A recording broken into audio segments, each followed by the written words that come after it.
पहली बरसी है। इस दर्दनाक घटना को याद करते हुए रक्षा मंत्री राजनाथ सिंह ने पाकिस्तान को बड़ी चेतावनी दी। रक्षा मंत्री राजनाथ सिंह ने कहा, हम किसी को छेड़ते नहीं, कोई छेड़ता है तो हम छोड़ते नहीं।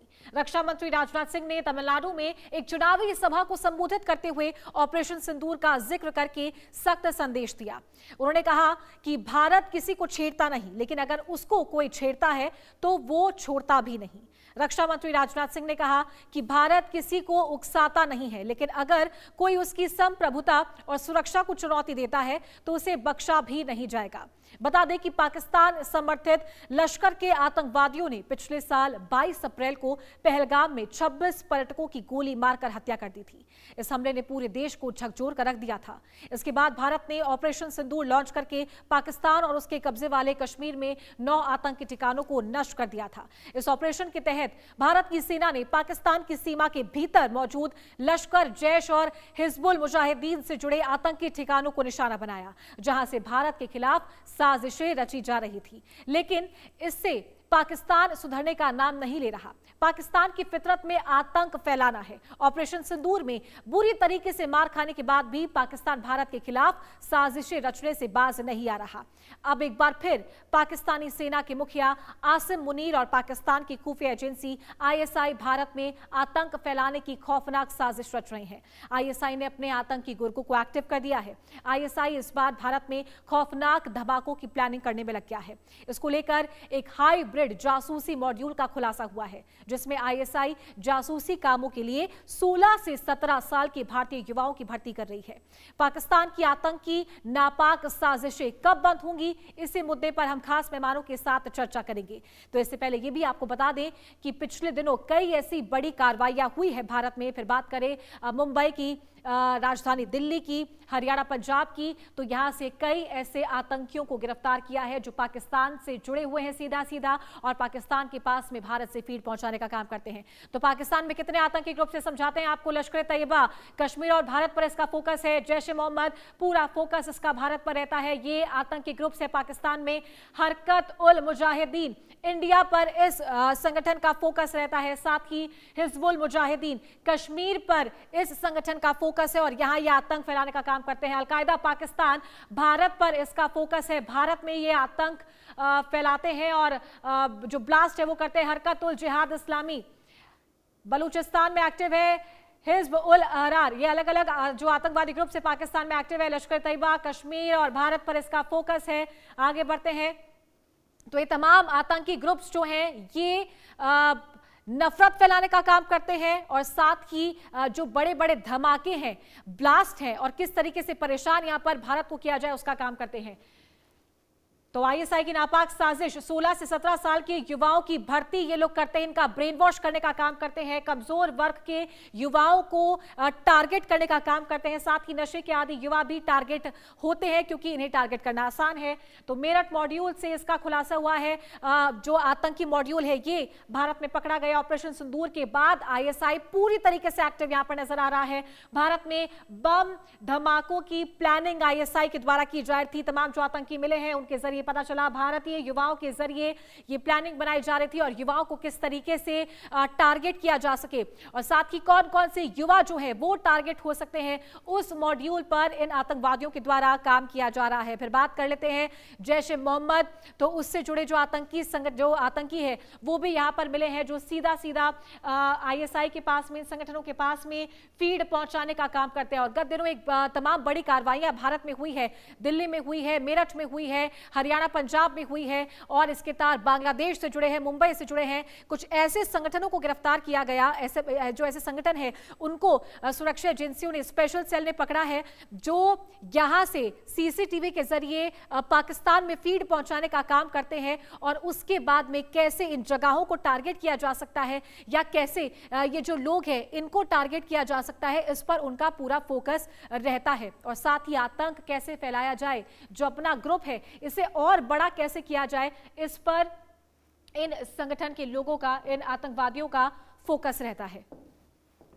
तो आईएसआई की नापाक साजिश को अब भारत यहां पर दुनिया के सामने लाने की कोशिश कर रहा है और इसका पर्दाफाश करेगा। 22 अप्रैल को पहलगाम हमले की बरसी है और उससे पहले एक बड़ा बयान यहां पर रक्षा मंत्री राजनाथ सिंह का भी सामने आया है कि हम किसी को छेड़ते नहीं हैं, लेकिन अगर कोई हमें छेड़ेगा तो हम उसे छोड़ेंगे नहीं। क्या भारत कोई बड़े ऑपरेशन की तैयारी कर रहा है? साथ ही एक बात इसमें यह भी निकल करके आती है कि ऑपरेशन सिंदूर की जब बात आती है तो तमाम जो केंद्रीय मंत्री हैं, चाहे वो केंद्रीय गृह मंत्री है अमित शाह, रक्षा मंत्री है राजनाथ सिंह, उनके द्वारा ये बातें हर मोर्चे पर कही गई है कि ऑपरेशन सिंदूर बंद नहीं हुआ है, ये अभी भी एक्टिव है और ये अभी भी जारी है। तो क्या मुंह तोड़ जवाब यहाँ पर भारत देने को तैयार है, इसे लेकर भी चर्चा करेंगे। तो पहलगाम की बरसी से पहले ये नसीहत रक्षा मंत्री राजनाथ सिंह ने नसीहत दी है। हमारे साथ इस मुद्दे पर चर्चा करने के लिए खास मेहमान जुड़ गए हैं। Air commodore Sanjeev Mehndiratta, retired पूर्व वायुसेना अधिकारी, डिफेंस एक्सपर्ट है, हमारे साथ जुड़ गए। सर, बहुत स्वागत है आपका इंडिया न्यूज पर। तो सबसे पहले मैं यही जानना चाहूंगी आपसे कि पहलगाम हमले की बरसी से पहले एक बड़ा संदेश, एक बड़ा बयान यहां पर रक्षा मंत्री का सामने आया, किस ओर उनका इशारा था? जी नमस्कार, thanks for having me on your channel. मैं आपके दर्शकों को ये बता देना चाहता हूँ कि सिंदूर जिस तरह की हम जानते हैं उसे क्लोज नहीं किया गया था। ये एक ऑनगोइंग ऑपरेशन है, क्योंकि प्रॉब्लम ऑनगोइंग है तो सॉल्यूशन भी ऑनगोइंग ही रहेगा। एक बार से सारा सिचुएशन खत्म हो जाए और सारी प्रॉब्लम्स खत्म हो जाए, ऐसा लाइक्लीहुड तो होता नहीं है। इसीलिए ये बयान भी आया है।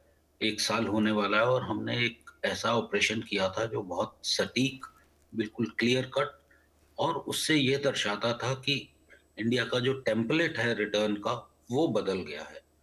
और सबसे बड़ी बात ये थी कि पूरी दुनिया ने भी उसकी सराहना की और उससे हमें एक पॉजिटिव रिस्पांस भी मिला और वर्ल्ड ओपिनियन भी हमारे लिए बहुत अच्छा हुआ उसके बाद।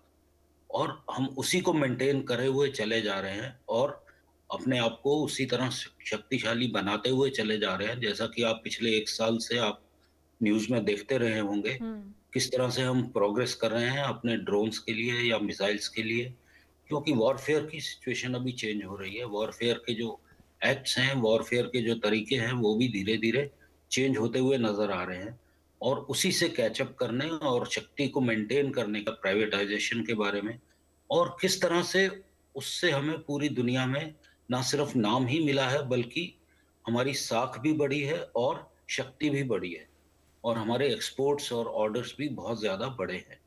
और हमारी इंटेंशन यही है कि हम इसी तरह का टेम्पलेट रखेंगे और अगर हमें कभी भी कहीं से परेशानी की बू भी आती है तो हम उसे इसी तरह से खत्म भी करेंगे और अपने आप को सुरक्षित भी रखेंगे। जी बिल्कुल सर, साथ ही जैसे पहलगाम का ये जो बड़ा अटैक हुआ तो उसके बाद में जो इंटेलिजेंस है उसके ऊपर तमाम सवाल उठ रहे थे कि वो किस तरीके से काम कर रही है या किस मोर्चे पर विफल रही है। तो क्या इस ऑपरेशन के बाद, इस अटैक के बाद में, जब भारत ने भी अटैक किया उसके बाद में, क्या ग्राउंड इंटेलिजेंस को और मजबूत किया गया है और अगर हाँ तो फिर किस तरीके से? जी हाँ, देखिए ये कंटिन्यूस प्रोसेस है। इनफैक्ट अगर आप देखेंगे कि जो हमने सिंदूर, ऑपरेशन सिंदूर में जो किया था, वो एक बहुत बड़ा एग्जाम्पल था इंटेलिजेंस और बाकी सब, साइबर इंटेलिजेंस और बाकी सभी फैक्टर्स को कंबाइन करके एक जॉइंट ऑपरेशन करने में। ऐसा ऑपरेशन बहुत कम आपको देखने को मिलता है और इसकी स्टडी भी की जा रही है बहुत जगह पर कि इस तरह से, किस तरह से इतनी जल्दी एक बिल्कुल क्लीन और सटीक ऑपरेशन कर कर, इंटेलिजेंस, उसके लिए इंटेलिजेंस ही जिम्मेवार थी और साइबर जिम्मेदार था और जो हमारे ऑपरेशंस थे वो जिम्मेदार थे। तो इम्प्रूवमेंट और कंटिन्यूअसली उस तरफ ज्यादा ध्यान देना, ये आप देख रहे होंगे कि आप खबर में भी सुनते रहते हैं कि वो बढ़ती ही चली जा रही है, उसकी जरूरत भी बढ़ती चली जा रही है और हमारी जो एफर्ट्स हैं उस तरफ वो भी हमेशा बढ़ते चले जा रहे हैं। बिल्कुल। साथ ही सर, डिप्लोमेसी जो है उससे पाकिस्तान मानने वालों में से नहीं है, ये जग जाहिर है, ये बात सभी जानते हैं। तो क्या वाकई जिस तरीके से रक्षा मंत्री का बयान था और उसके बाद तमाम जो कार्रवाइयां हैं वो भारत में देखने को मिली अलग अलग शहरों में, क्या उसके बाद भारत जो है वो स्ट्रांगली इन सब चीज़ों को कंडेम करेगा और क्या आगे से कोई ऐसा हमला या कार्रवाई जो है वो देखने को मिल सकती है? जी हाँ, बहुत ज़्यादा चेंज है हमारे एटीट्यूड में, हमारी सिचुएशन में, और आप देख रहे हैं किस तरह से अभी हम सिचुएशंस को हैंडल करते हैं। कोई भी इश्यूज़ आते हैं, इश्यूज़ आ रहे हैं, ऐसा नहीं कि एक बार आपने एक ऑपरेशन कर दिया तो आपकी सारी परेशानियाँ हमेशा के लिए दूर हो गई। हम्म। ये कंटीन्यूअस प्रोसेस है, और उसमें 2 चीज़ों का हमें ध्यान रखना पड़ता है। एक तो हम जानते हैं कि दुश्मन का एटीट्यूड क्या है और डिप्लोमेसी कहाँ काम नहीं आती है, और कहाँ आपको अपना प्रेशर भी दिखाना पड़ता है और अपनी स्ट्रेंथ भी दिखानी पड़ती है। और उसके लिए आपको अपनी स्ट्रेंथ मेंटेन भी करनी पड़ती है। और हम्म। उससे भी बड़ी चीज़ है कि दुनिया में अपना जो स्टैंडर्ड आपने मेंटेन करके रखा है और जिस तरह से लोग आपको देखते हैं पूरी दुनिया में, वो आपको ग्लोबल ओपिनियन जो है वो हमेशा अपनी तरफ रखना होता है, और वही हम बहुत ज़्यादा अच्छे तरीके से कर पा रहे हैं। और साथ ही साथ हम अपनी शक्ति भी इस तरह से बढ़ा रहे हैं कि कभी भी ज़रूरत पड़ने पर हम एकदम से उसे यूज़ भी कर सकें। और जैसा कि आप देख रहे हैं इस वक़्त जो हमारे एडवर्सरी है, उनकी अपनी हम्म। ही सिचुएशन काफ़ी ख़राब है और हर तरफ से उनके ऊपर चैलेंजेस हैं। मगर फिर भी कभी ये नहीं कहा जा सकता है कि वो इस बात से दूर हट जाएँगे। हालाँकि ऐसे कुछ बयान आए हैं उनके मंत्रियों के कि हम्म। हमने कुछ गलत पॉलिसीज़ फ़ॉलो की हैं, हमें ये स्टेट पॉलिसीज़ इस तरह की करने से हमें ही नुकसान हुआ है।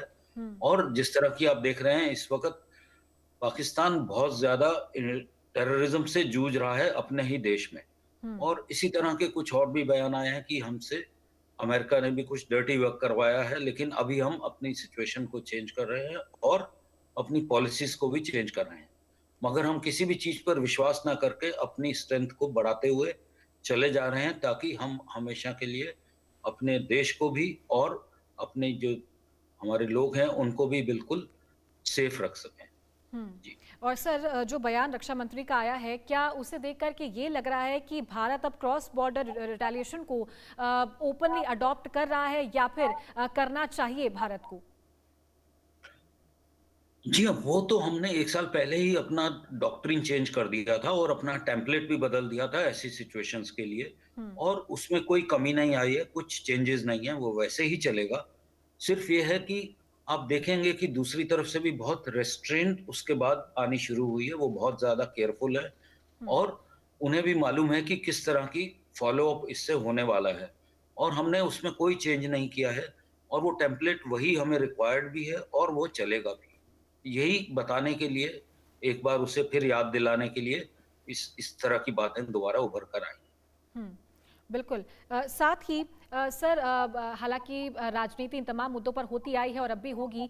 जिस तरीके से कार्रवाइयां भारत में हुई है, और ये पाकिस्तान के जो आतंकी संगठन हैं, इनसे जुड़े आतंकवादी यहाँ पर मिले हैं, जो युवाओं को टारगेट कर रहे थे, जो नशे के आदी है, जो कमजोर वर्ग से आते हैं, सीसीटीवी कैमरास लगे हुए हैं, फीड्स वहां पर पहुंचाते हैं, उनको टारगेट करने की कोशिश यहाँ पर की गई, और एक्टिव मोड में तमाम शहरों में ये आतंकवादी संगठन जो है ये काम कर रहे हैं। इसको लेकर के विपक्ष लगातार हमलावर है कि कैसे ये घुसपैठ कर जाते हैं, इंटेलिजेंस कहां फेल रहता है, किस तरीके से ये टारगेट कर पा रहे हैं, जबकि हमारी बॉर्डर सिक्योरिटी इतनी स्ट्रांग है। देखिए, हम एक बहुत बड़ा देश हैं और हम्म। बहुत विभिन्न तरह की स्थितियों से गुजरते हैं। और अगर आप नॉर्थ टू साउथ और ईस्ट टू वेस्ट देखेंगे कि हमारे पास हर तरह की प्रॉब्लम्स भी हैं बिल्कुल। और उसके हर तरह के सॉल्यूशन भी हैं। और हम काफ़ी समय से एक-एक करके उन सबको सुलझाने की भी कोशिश कर रहे हैं। और आप ठीक कह रहे हैं, एफर्ट्स बहुत ज़्यादा लग रहे हैं और लगते रहेंगे। और इसी तरह से ही हमें हमेशा अपनी सुरक्षा करने के लिए सारी इंटेलिजेंस फोर्सेस और पुलिस फोर्सेस को भी बिल्कुल एक्टिव हमेशा रखना पड़ता रहेगा। क्योंकि हमारा देश ही इस तरह से विभिन्न तरह से बना हुआ है कि उसमें प्रॉब्लम्स की कोई कमी नहीं है, लेकिन सॉल्यूशंस की भी कोई कमी नहीं है। और सिर्फ एक मजबूत गवर्नमेंट चाहिए रहती है जिसका इरादा भी ठीक हो, और जिसका इरादा ऐसा हो कि इस देश को स्ट्रांग बनाना और उसे सेफ रखना एक मेन प्रायोरिटी है, ना कि हम्म। पॉलिटिक्स। क्योंकि उससे फिर ये होता है कि कुछ कन्फ्यूजन्स में कुछ लोग उसका फ़ायदा उठा लेते हैं, कुछ देश उसका फ़ायदा उठा लेते हैं, और उन पॉलिसीज़ से देश की कमज़ोरी नज़र आती है।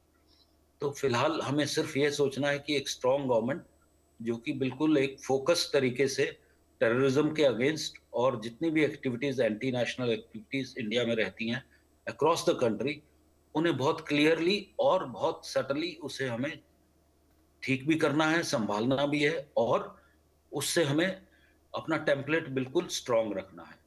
हम्म। जी। हमारे साथ एक और मेहमान जुड़ गई हैं, विदेश मामलों की जानकार मल्लिका पांडे। मल्लिका जी, बहुत स्वागत है आपका इंडिया न्यूज़ पर। और आज डिबेट इस मुद्दे पर है कि पहलगाम की बरसी से पहले रक्षा मंत्री राजनाथ सिंह का एक बयान काफ़ी चर्चा में है और एक संदेश यहाँ पर पाकिस्तान को देने की कोशिश की गई है और वो बिल्कुल दिया भी गया है। क्या आपको लगता है, क्योंकि चर्चा अब इस बात की है कि जो नेशनल सिक्योरिटी है, क्या उसको पॉलिटिकल नरेटिव यहाँ पर बनाने की कोशिश की जा रही है या फिर वाकई आने वाले दिनों में कुछ बड़ा कदम भारत के द्वारा उठाया जा सकता है या उठाया जाएगा? नमस्कार चारू जी। देखिए, एक पॉलिटिकल नैरेटिव मैं नहीं समझती हूँ ये है। हमने पिछली बार देखा कि एक तो सबसे पहले कंडेम तो करते ही हैं, बट जो हमारी करंट गवर्नमेंट है इसका फोकस आप देखें, कभी भी इंडस वाटर ट्रीटी सस्पेंड नहीं हुई, इन्होंने वो सस्पेंड की। स्ट्रिक्ट एक्शंस लिए गए, ऑपरेशन सिंदूर हुआ, जैसे सर भी बता रहे थे, हमारे जो डिफेंस एक्सपर्ट सर हैं वो भी बता रहे थे कंटिन्यूसली कि कैसे एक गवर्नमेंट ऐसी जो लोगों के लिए काम कर सके। तो definitely I think under the leadership of a prime minister हम कहीं ना कहीं ये देख रहे हैं कि स्ट्रिक्ट एक्शंस लिए जा रहे हैं। अब वो भारत आंख मिलाकर बात करता है, झुकाकर बात नहीं करता। तो ये एक चीज हम देख रहे हैं कि पिछले एक साल में कंटिन्यूअसली हो रही है और ये बिल्कुल पॉलिटिकल नैरेटिव नहीं है। आई थिंक हमारे जो रक्षा मंत्री हैं उन्होंने टाइम एंड अगेन ये दिया है पाकिस्तान को, बार बार उन्होंने चेतावनी दी है। जब भी हम देखते हैं कि बॉर्डर में इन्फिल्ट्रेशन होता है या कोई भी एक्टिविटीज होती हैं, तो सबसे पहले भारत में कंडेम भी किया जाता है और स्ट्रिक्ट एक्शंस भी लिए जाते हैं। तो आजकल हम एक्शन ओरिएंटेड ज्यादा हो रहे हैं, बयानबाजी हमारे यहाँ कम है एज कम्पेयर टू पाकिस्तान। देखिए, पाकिस्तान की तरह हम एक वेन्यू देने वाले देश नहीं है और उसमें बड़ी बड़ी बखान करने वाले देश नहीं है। भाई, हम ऐसे देश हैं, पाकिस्तान में आप देखिए 23 मार्च को उनका रिपब्लिक डे होता है, फ्यूल क्राइसिस ऐसी हो गई कि वहां पर उनका रिपब्लिक डे ही कैंसिल हो गया। वहां का जीडीपी हमारे महाराष्ट्र जो प्रदेश है उससे भी कम है आज के टाइम में। आईएमएफ के बेल आउट्स में 22 बार आईएमएफ के बेल आउट्स में रह चुका है चारू जी। आज के टाइम में 22 टाइम आईएमएफ ने बेल आउट किया है पाकिस्तान को। $5 बिलियन सऊदी अरेबिया दे रहा है पाकिस्तान को। तो एक कटोरा लेके जो पाकिस्तान घूम रहा है पूरे विश्व में, वो भारत को आप इक्वेट ही नहीं कर सकते हैं उससे कहीं ना कहीं। ठीक है, चलिए, बहुत बहुत शुक्रिया। समय की कमी है आप दोनों का हमारे साथ जुड़ने के लिए और इस मुद्दे पर अपनी बात रखने के लिए। और इसी बीच बड़ी खबर का रुख करेंगे। श्रीगंगानगर की रावला से सनसनीखेज वारदात सामने आई।